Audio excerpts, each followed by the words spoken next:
Baik, bismillahirrahmanirrahim. Untuk pertemuan kali ini kita akan membahas mengenai materi anti jamur ya. Tapi sebelum itu kita lihat dulu nih jamur itu sendiri ya sebelum kita masuk ke materinya. Nah, ini berdasarkan cdc.gov, jamur itu merupakan organisme yang dapat hidup di berbagai tempat. Yang pertama bisa di luar ruangan atau outdoor, di tanah, di tanaman, atau di indoor dalam ruangan seperti permukaan suatu benda atau udara, atau bahkan di dalam tubuh manusia nih. Jadi bisa masuk ke dalam tubuh dan menginfeksi manusia, bisa di dalam tubuh atau bisa di kulit seperti itu. Dan ketika jamur menginfeksi tubuh ini dapat menyebabkan berbagai penyakit. Nah, tapi sebelum itu kita lihat juga nih dulu untuk profil jamur itu sendiri. Jadi jamur itu memiliki struktur dinding sel yang sangat unik ya. Di sini ada beta glukan dan kitinnya ya. Jadi jamur itu merupakan organisme eukariotik juga ya, sama dengan manusia. Selanjutnya untuk ukurannya ini lebih besar jika kita bandingkan dengan bakteri dan strukturnya lebih kompleks dibandingkan bakteri ya. Dan selanjutnya untuk unit ribosomnya kita bisa perhatikan berbeda dengan bakteri 30S 50S, kalau jamur 40S 60S. Makanya untuk antibakteri tidak bisa ya digunakan untuk infeksi jamur, tidak semuanya. Nah, selanjutnya untuk jamur ini bersifat parasit nih di alam, ada yang patogen dan ada juga yang non patogen. Nah, selanjutnya nih, kan tadi ya saya katakan di awal kalau misalnya jamur ini bisa masuk ke dalam tubuh dan menyebabkan berbagai macam infeksi. Nah, infeksi yang disebabkan oleh jamur itu sangat banyak, di antaranya ini banyak sekali ya. Di luar ini juga masih banyak, ini saya sertakan beberapa gambar infeksi dari jamur saja. Jadi bisa menyerang berbagai macam bagian tubuh ya, bisa di bagian mulut, kuku, ya kulit, terus bisa menginfeksi bahkan ke organ reproduksi seperti itu. Nah, selanjutnya nih, untuk target anti jamur sendiri apa sih? Bagaimana sih pengembangan dari anti jamur yang sudah ada? Nah, target dari anti jamur yang pertama yang tadi ya, yang saya katakan di awal, kalau misalnya struktur dari membran sel atau dinding sel jamur ini memiliki keunikan ya, jadi sangat unik nih strukturnya ya. Jadi di mana ada ergosterol, ada kitin ya, dan ada glukan ya. Jadi nanti ini merupakan target dari pengobatan. Dan yang kedua adalah jamur itu memiliki enzim-enzim nih ya. Jadi memiliki enzim-enzim yang bisa dijadikan target obat karena enzim-enzim ini tidak ada di tubuh manusia sebagai sel inangnya ya. Jadi ini bisa dijadikan target obat sehingga menghasilkan obat yang bersifat toksisitas selektif ya. Selanjutnya nih untuk anti jamur ya, jadi tadi jadinya kalau misalnya tadi dari dua target yang tadi saya katakan, dari keunikan dinding selnya ya sama sintesis DNA RNA-nya, makanya anti jamur yang sudah ada itu mentarget dua hal tersebut ya. Tapi rata-rata memang untuk obat-obatan itu anti jamur yang sudah ditemukan tuh fokusnya lebih ke arah dinding sel sama membran sel karena memang sangat unik sekali ya dari struktur membran sel atau dinding sel dari jamur ini ya. Untuk yang menghambat sintesis DNA atau RNA itu hanya satu obat saja ya, tapi selebihnya itu lebih ke arah dinding sel sama membran sel. Nanti kita lihat satu persatu. Yang pertama adalah amfoterisin. Jadi amfoterisin ini obat jamur pertama ya yang ditemukan yang digunakan selama berabad-abad selama bertahun-tahun ya seperti itu. Jadi sebelum ditemukan nanti jamur yang baru waktu itu masih digunakan amfoterisin B ini ya. Dan di sini kita lihat tanda kalau misalnya amfoterisin B ini aman untuk ibu hamil ya. Amfoterisin B ini absorpsinya buruk ya. Jadi bisa sih ada ya sediaan untuk untuk oralnya, tapi biasanya digunakan untuk infeksi lokal di saluran cerna ya. Jadi ini bentuk-bentuk sediaan dari amfoterisin ya, ada injeksi ya, infus, terus di sini ada untuk yang sediaan oralnya. Selanjutnya untuk efek sampingnya nih terkait dengan pemberian ini ya, sediaan infus itu bisa mengakibatkan gejala seperti demam atau menggigil. Selain itu untuk amfoterisin B ini efek sampingnya sangat berat ya, seperti nefrotoksik, terus menyebabkan anemia dan hepatotoksik seperti itu ya. Jadi untuk anemianya ini dicurigai ya karena kan tadi ya bersifat nefrotoksik, dan di ginjal sendiri itu kita ketahui kalau misalnya ginjal merupakan salah satu organ yang bisa mensintesis EPO ya. Jadi organ yang dapat mensintesis hormon EPO yang dibutuhkan dalam pematangan sel darah merah ya, produksi sel darah merah atau eritropoiesis.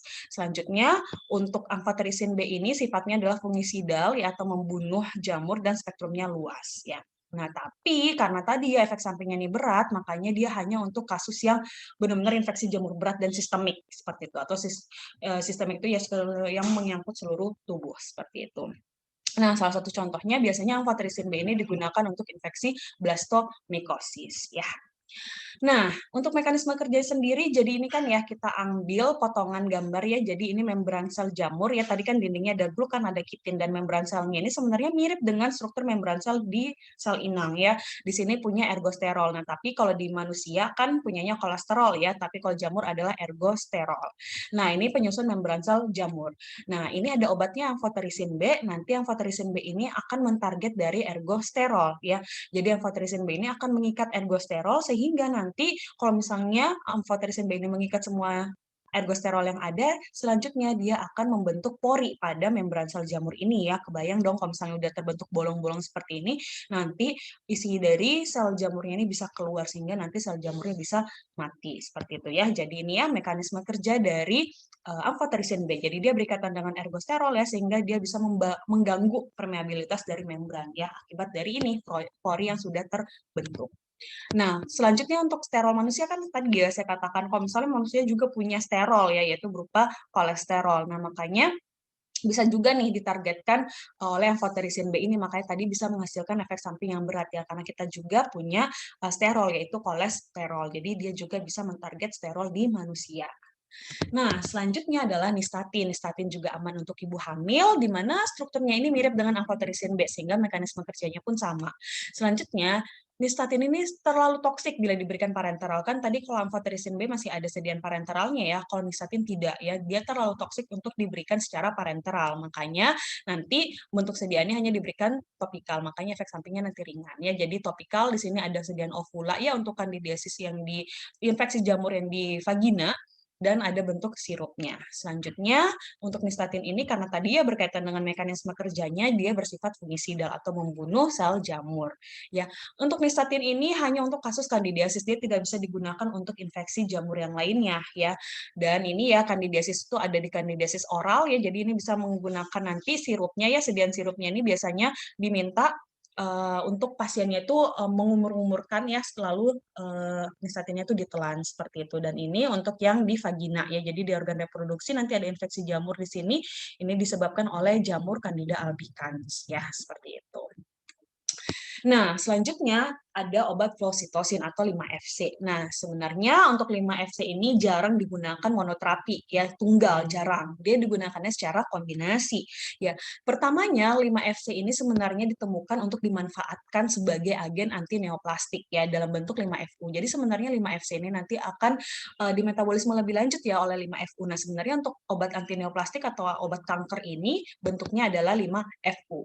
Nah, di sini 5-FC ini kan tadi ya saya katakan kalau misalnya dia jarang digunakan tunggal, dia biasanya digunakan bersama dengan amfoterisin B untuk menangani meningitis cryptococcus ya. Jadi ini peradangan selaput otak ya yang disebabkan oleh jamur cryptococcus, atau biasanya dikombinasi dengan itraconazole untuk menangani blastomikosis ya. Biasanya infeksi jamur sebenarnya lokal, tapi untuk pasien yang imunnya rendah gitu ya bisa mengakibatkan infeksi yang sistemik atau seluruh tubuh. Biasanya menyerang di paru-paru.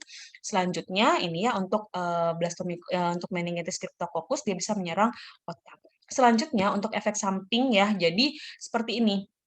Tadi kan sebenarnya ya, jadi 5-FC ini kan akan diubah menjadi 5-FU ya. Sebenarnya untuk jamur itu sendiri kan tadi kita mengingat di awal kalau misalnya jamur punya enzim.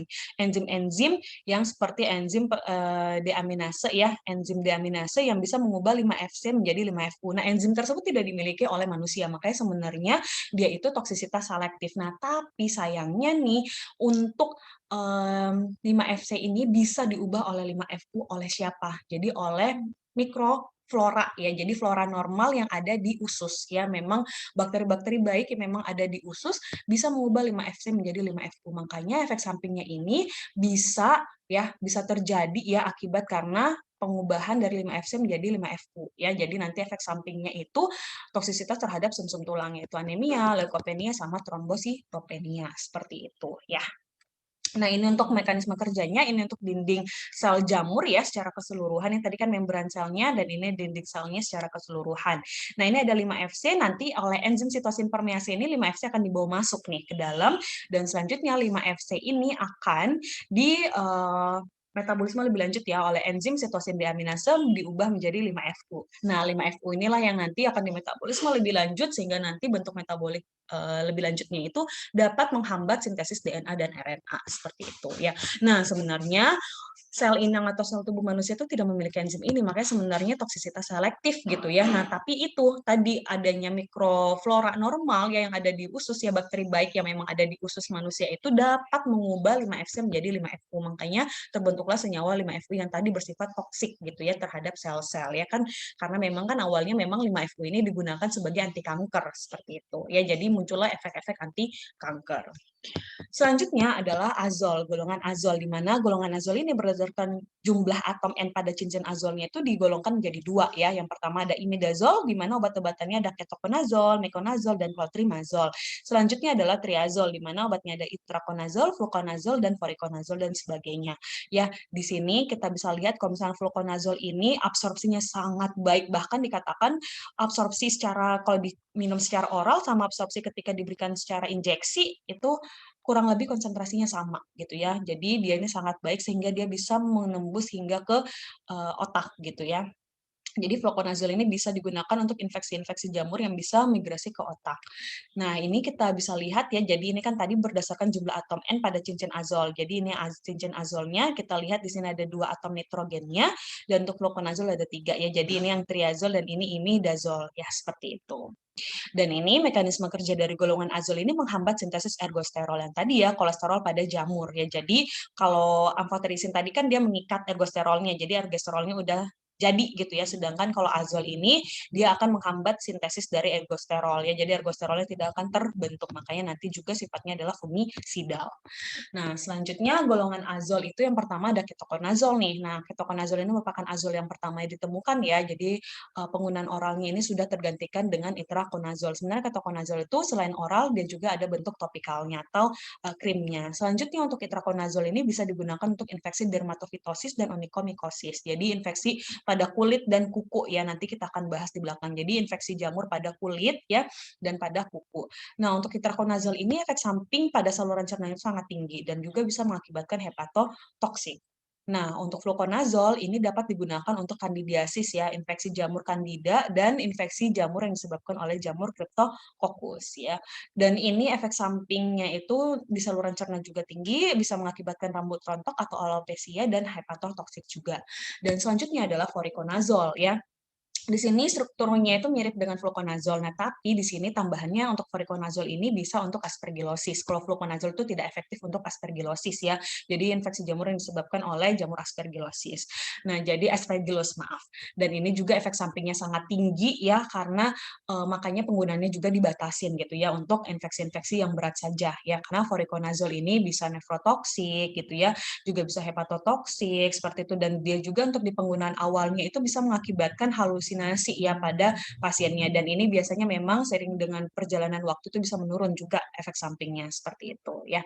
Dan ini adalah 4 golongan azol yang akan dijelaskan lebih detail ya. Jadi yang lainnya itu memang sebagai tambahan saja seperti miconazole atau itraconazole itu memang adanya sediaan yang krimnya itu digunakan untuk infeksi-infeksi jamur dermatofitosis tapi yang memang masih ringan seperti itu ya. Dan ini untuk itraconazole, fluconazole ini merupakan obat yang sangat sering ya dijadikan pengobatan untuk infeksi jamur. Nanti kita bisa lihat di belakang. Nah, ini ya untuk dermatofitosis. Jadi untuk golongan azol ini terkenal untuk mengatasi dermatofitosis ya. Jadi dermatofitosis itu infeksi jamur di kulit ya. Jadi ini di kulit ya ada tinea versicolor di sini ya kayak panu. Terus selanjutnya di sini ada kurap ya di kulit. Terus ini di kepala. Terus ini bisa di kaki, di kuku ya sama di sekitar selangkangan seperti itu ya. Jadi untuk golongan azol ini bisa mengobati dermatofitosis. Jadi infeksi jamur di berbagai kulit ya di tubuh dan juga bisa menyerang hingga ke kuku. Nah, selanjutnya ini ada anti jamur lainnya ya. Jadi ini anti jamur yang oral ya, yang hanya diminum untuk infeksi mukokutan yang sistemik ya. Jadi infeksi di kulit. Nah, pertama ada griseofulvin ya. Di sini juga untuk dermatofitosis. Griseofulvin ini mekanisme kerjanya dia mengikat keratin ya, sehingga mencegah kulit baru terinfeksi. Jadi kan kulit yang lama itu udah terinfeksi. Nah, nanti kalau griseofulvin ini bersifat keratolitik ya. Jadi dia mengikat keratin sehingga nanti kulit baru itu yang terbentuk tidak terinfeksi. Dan di sini sifatnya dia fungistatik, penggunaannya itu hingga 2-6 minggu ya, dan untuk kuku bisa berbulan-bulan ya, karena tadi untuk membutuhkan penetrasi ya yang cukup kuat untuk bisa penetrasi ke kuku. dan memang lama untuk pengobatannya. Tapi Grisofulvin ini kan udah lama ya, dan penggunaannya itu udah tergantikan oleh Traconazole dan Terbinafine karena terbukti lebih efektif nih untuk menangani dermatofitosis. Efek samping dari Grisofulvin ini bisa menyebabkan alergi dan hepatotoksik. Dan ini untuk Terbinafine ya, Terbinafine ini bisa untuk dermatofitosis ya, sama dengan Grisofulvin, khususnya onychomycosis, jadi jamur pada kuku ya. Di sini Terbinafine mekanisme kerjanya mirip dengan Grisofulvin, tapi dia ada tambahan ya. Jadi dia bisa mengganggu biosintesis ergosterol yang tadi ya, kolesterol pada jamur. Dan di sini makanya yang kalau Grisofulvin itu fungistatik, kalau Terbinafine ini sifatnya fungisidal dan penggunaannya bisa hingga 12 minggu karena tadi ya untuk kuku memang lama. Efek sampingnya jarang memang ya, tapi dapat timbul hepatotoksik. Makanya Terbinafine ini lebih banyak digunakan dibandingkan Grisofulvin seperti itu. Nah, ini infeksi-infeksi jamur. Yang pertama ada Tinea versicolor atau panu ya, terus ada Tinea cruris ya, jadi kurap di selangkangan.